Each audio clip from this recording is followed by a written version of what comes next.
Desde finales del siglo XIX y comienzos del siglo XX, San Pedro de Macorís, cuna de la industria azucarera en la República Dominicana, comienza a recibir grupos étnicos de diversas latitudes del mundo, atraídos por el boom de la industria de la caña de azúcar. Es así como a la Sultana del Este, asentamiento de la mayor cantidad de ingenios azucareros del país a principios del siglo pasado, llegan inmigrantes procedentes de Italia, Estados Unidos, China, España y otros lugares, dentro de los cuales se destaca a las posesiones inglesas del área del Caribe, quienes procedían de estas islas caribeñas, entre los que habían braceros contratados para el corte de la caña, maestros, carpinteros, técnicos, ebanistas y mecánicos, incidieron de forma notable en las costumbres de la ciudad de los bellos atardeceres. Varias son las tesis sustentadas por intelectuales e historiadores con relación al origen de la palabra cocolo, que nombra a quienes llegaron de las islas barloventinas en busca de un mejor futuro económico. Hay quienes sostienen que se debe a la errónea pronunciación de la palabra tortolo, nombre con el que se le designaba a quienes procedían de Tortola. Otros sustentan que la palabra cocolo nombra a todos los inmigrantes de esas islas inglesas del Caribe y que se deriva de la incorrecta pronunciación de la palabra cóngolo, que definía a los oriundos del Congo. Sea una, la otra o ninguna de las dos, lo cierto es que estos trabajadores incansables era gente disciplinada que se estableció en San Pedro de Macorís y desde su llegada se dejaron sentir por sus acentuadas costumbres familiares, su estricta responsabilidad en sus obligaciones, su forma de vestir y las importantes instituciones que fundaron en esta ciudad, como la Logia Independencia en 1908, las sociedades mutualistas, la Iglesia Anglicana en 1897 y la Moraviana en 1907.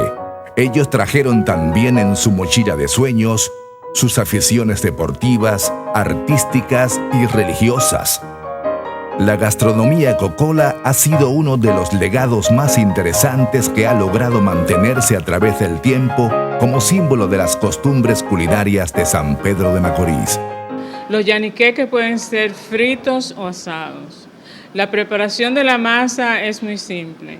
Es harina de trigo con royal. Y se mezcla desde luego la harina de trigo con el royal y se le agrega poco a poco el agua. También se le puede poner un poco de mantequilla para suavizarlo.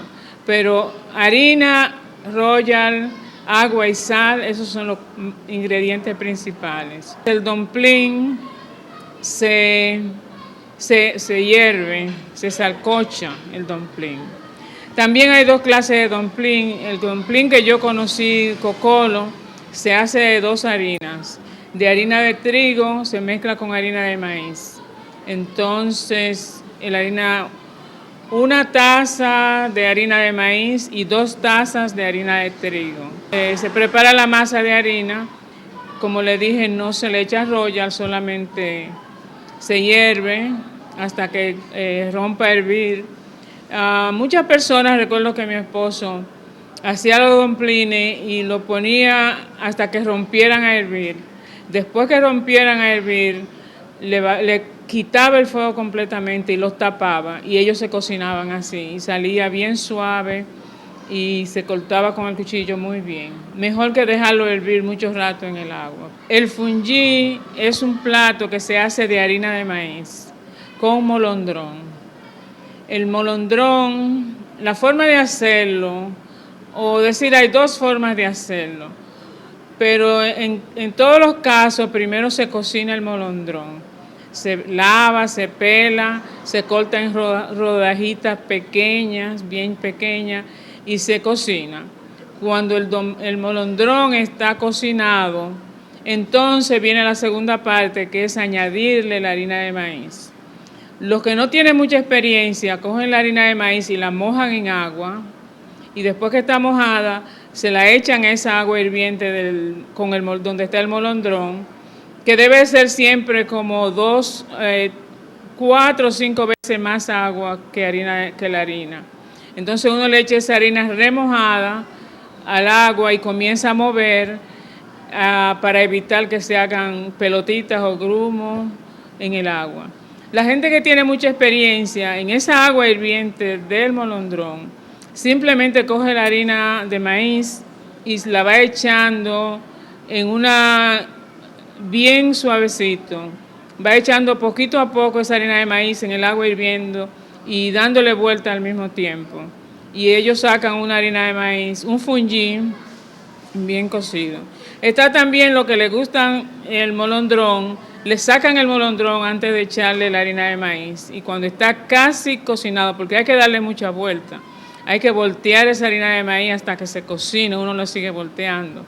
Y a alguna gente que le gusta ver el molondrón, pues lo saca y cuando está casi hecho le echa el molondrón, otros lo dejan ahí y le siguen dando y el molondrón se desbarata completamente. Donde quiera que se mencione el yaniqueque, el donplín o el fungi, se estará hablando indefectiblemente de la comunidad petromacorizana. Cada año, para Navidad, es tradición en cada hogar brindar un traguito de guavaberi, licor elaborado mezclando el arrayán con ron, frutas deshidratadas como pasas, ciruelas y otras, y especias como la canela, vainilla y jengibre. Estos barloventinos trajeron disciplina y responsabilidad junto a una música con su baile que contagió a todos, envolviéndolos en la más alegre y cadenciosa manifestación de alegría popular, el teatro danzante Guloya, un torbellino rítmico al que no te puedes rehusar bailar.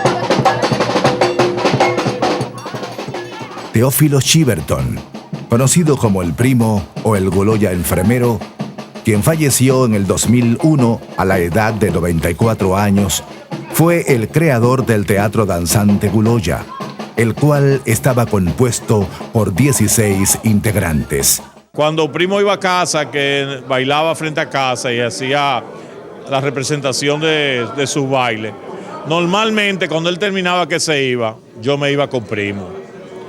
Y participaba con Primo y me iba con Linda, con Primo y con todos los muchachos. Y recorría parte de San Pedro de Macorís, como lo hacían todos los muchachos de San Pedro de Macorís. El Primo había llegado a San Pedro de Macorís en el año 1923, procedente de la isla Nevis, desde donde trajo una tradición de su lar nativo, que con ahínco desarrolló en esta ciudad que le acogió junto a los suyos.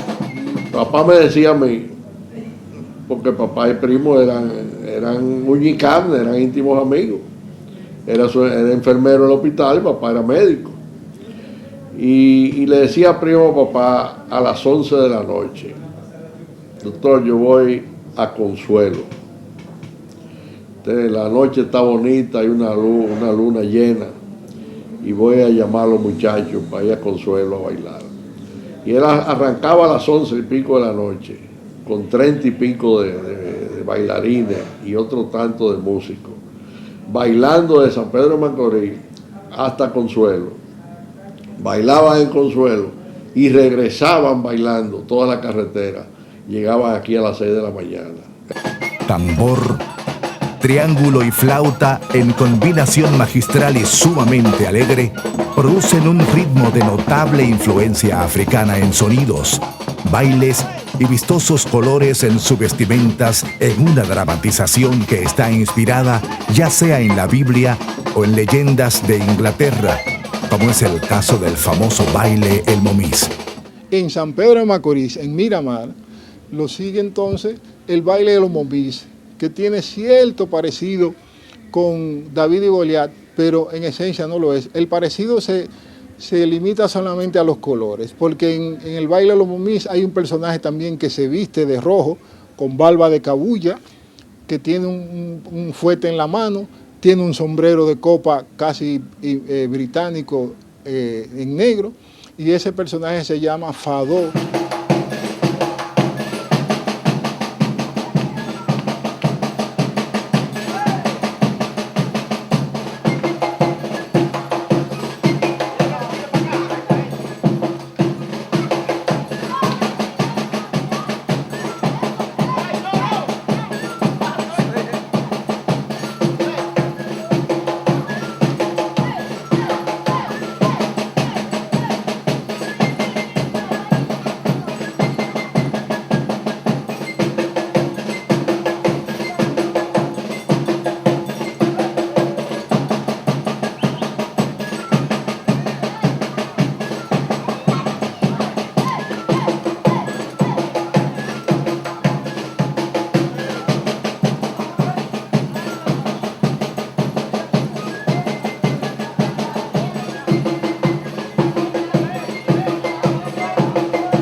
Los Guloyas, como se le conoce al teatro danzante Guloya, también escenifican el llamado baile del buey.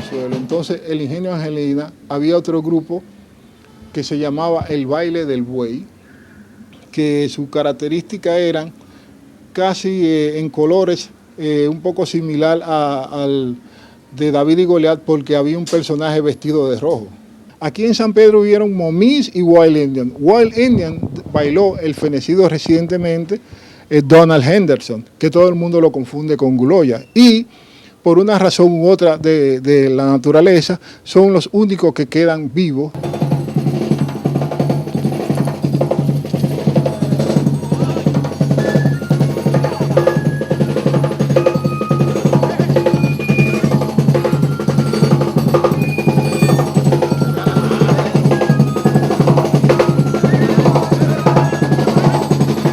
A la muerte de Theophilus Chiverton, el primo, mentor y guía de los Guloyas, toma las riendas Donald Ulster Henderson, conocido como Linda, un relevo que por su extensa experiencia junto al primo, supo dirigir con entrega y talento a este grupo danzante. Es durante su gestión frente a los Guloyas que la Organización de las Naciones Unidas para la Educación, la Ciencia y la Cultura UNESCO declara el 25 de noviembre del año 2005 al Teatro Danzante Guloya como obra maestra del patrimonio oral e intangible de la humanidad.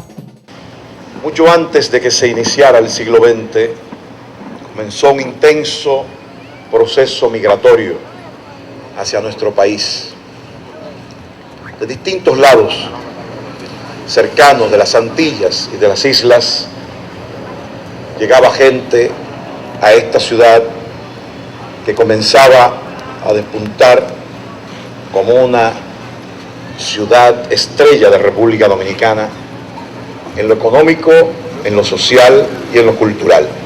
Fueron los procedentes de las islas de habla inglesa los que se asentaron aquí, se establecieron con su fe, con sus saberes culturales, con su accionar propio, con su identidad propia, y aquí están desde hace más de medio siglo, establecidos ya como una parte importante, relevante de la etnia dominicana, de este país, realmente de familias multicolores, como lo llamara un importante investigador norteamericano, donde ya los cocolos, los apreciados, los amados cocolos, forman parte de la de las más puras esencias de la identidad dominicana. Hoy celebramos la declaratoria que hizo el 25 de noviembre recién pasado la Organización de las Naciones Unidas para la Educación, la Ciencia y la Cultura de los Guloyas como obra maestra del patrimonio oral e intangible de la humanidad. Pero yo siento que no solamente es a este teatro danzante que se honra hoy y que se honra con esta declaración tan importante que va unida a la de otras muchas etnias y a la de otras muchas instituciones de distintas partes del mundo que fueron proclamadas también ese mismo día. Yo siento que hoy honramos a toda esa gran emigración cocola que asentó sus raíces en la República Dominicana, que asentó sus raíces en esta isla y que desde San Pedro de Macorís irradió su cultura a toda la nación y ahora oficialmente a todo el mundo.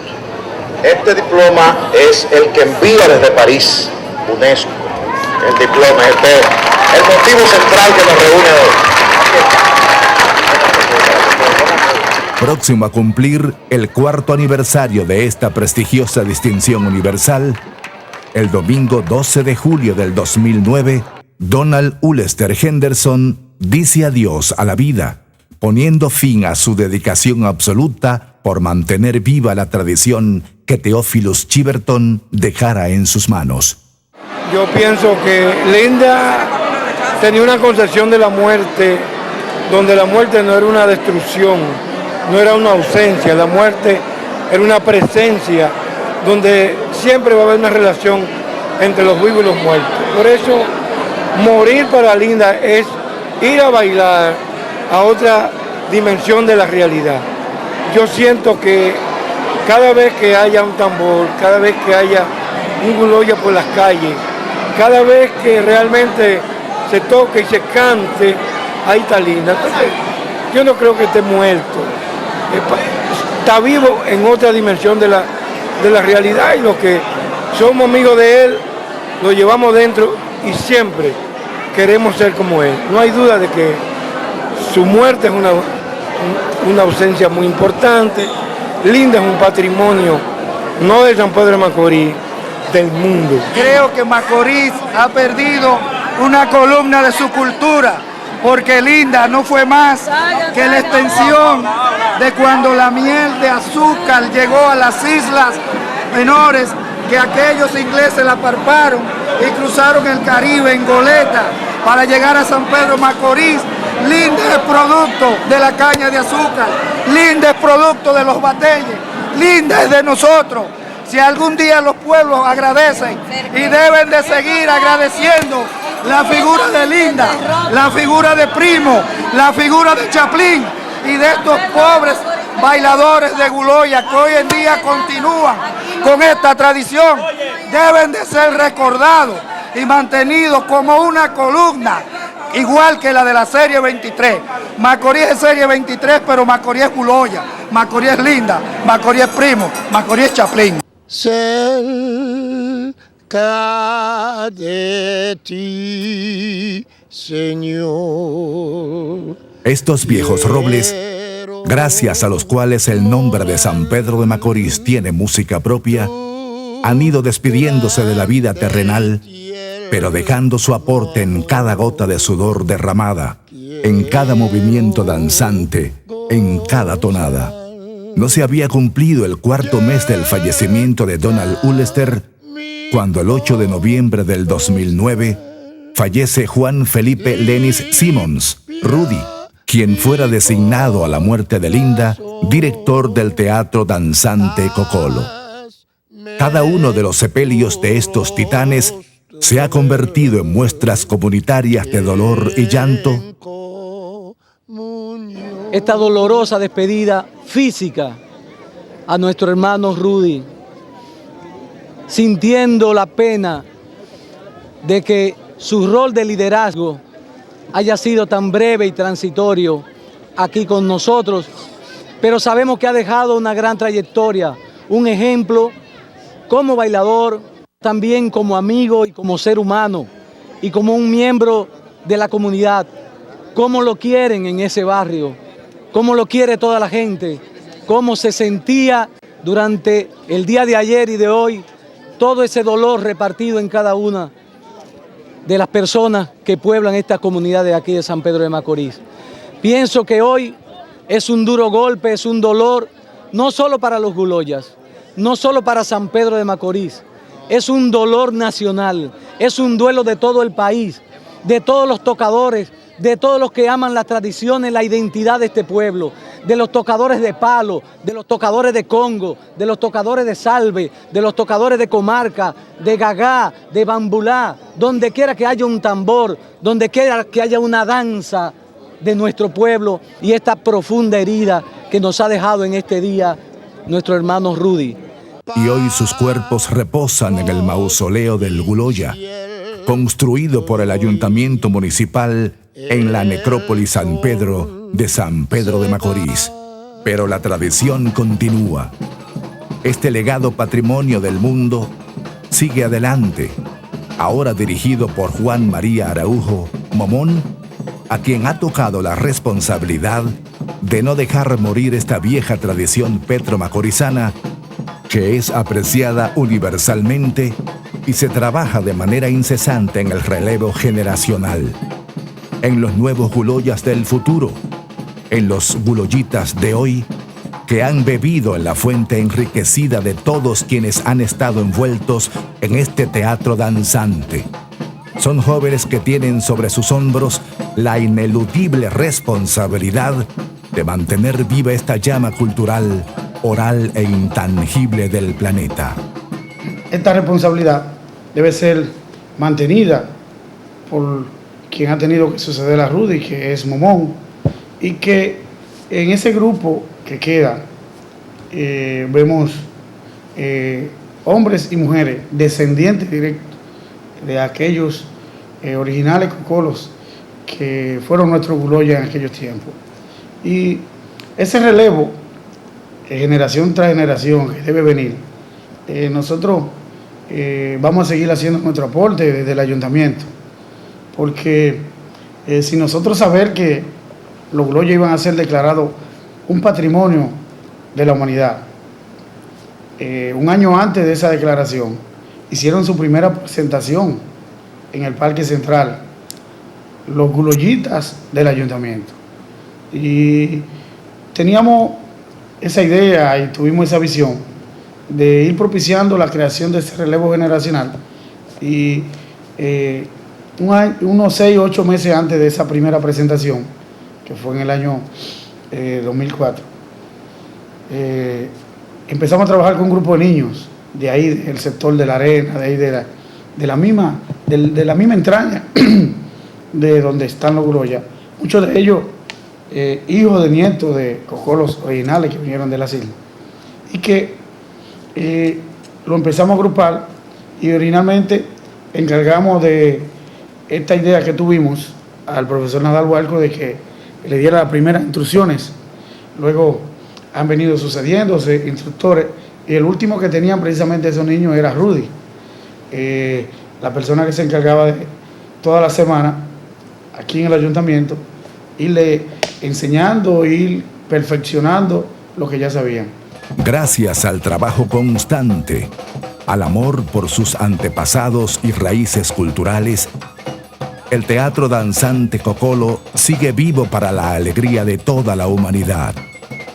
Esta es una mezcla única de ritmo, baile y colorido en toda una manifestación envolvente que inicia con un suave movimiento de piernas y brazos a uno y otro lado, con trasero y cadera en plena armonía y girando la cabeza en sentido contrario a los brazos, dejando en libertad el cuerpo para contonearse con la más atrapante música con olor a mar Caribe.